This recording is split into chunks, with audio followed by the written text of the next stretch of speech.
తెలంగాణలో పాగా వేయాలని ఎన్నాళ్లుగానో ప్రయత్నిస్తున్న బీజేపీ అందుకోసం సరికొత్త వ్యూహాలు పన్నుతున్నట్టు తెలుస్తోంది. రాష్ట్రంలో అధికారంలో ఉన్న కాంగ్రెస్ ను దెబ్బతీయడం ద్వారా ఆ స్థానంలోకి రావాలని భావిస్తోంది. ఇందుకు సీఎం రేవంత్ రెడ్డిని లక్ష్యంగా చేసుకుని కాంగ్రెస్ ప్రభుత్వంలో చిచ్చు పెట్టేలా మైండ్ గేమ్ కు తెరతీసిందన్న అభిప్రాయాలు వినిపిస్తున్నాయి.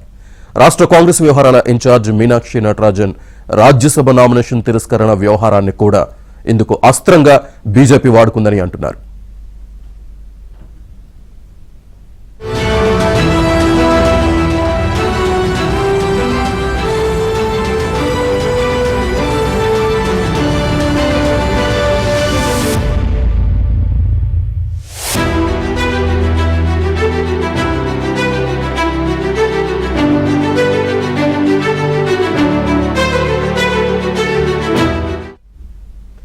ఇటీవల ముగిసిన అస్సాం, పశ్చిమ బెంగాల్, తమిళనాడు, కేరళ, పుదుచ్చేరి ఎన్నికల అనంతరం బీజేపీ తెలంగాణపై దృష్టి సారించిందని ప్రచారం జరిగింది.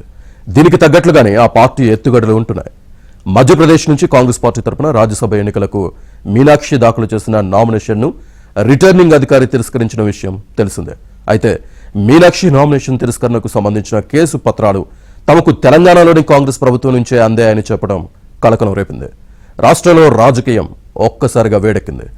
వాస్తవానికి మీనాక్షితో పాటు పలువురిపై కేసు నమోదు చేయాలని కోర్టులో ప్రైవేట్ పిటిషన్ వేయగా ఆ కేసులో నోటీసులు రావడం, మీనాక్షి బదిలివ్వడం కూడా జరిగింది.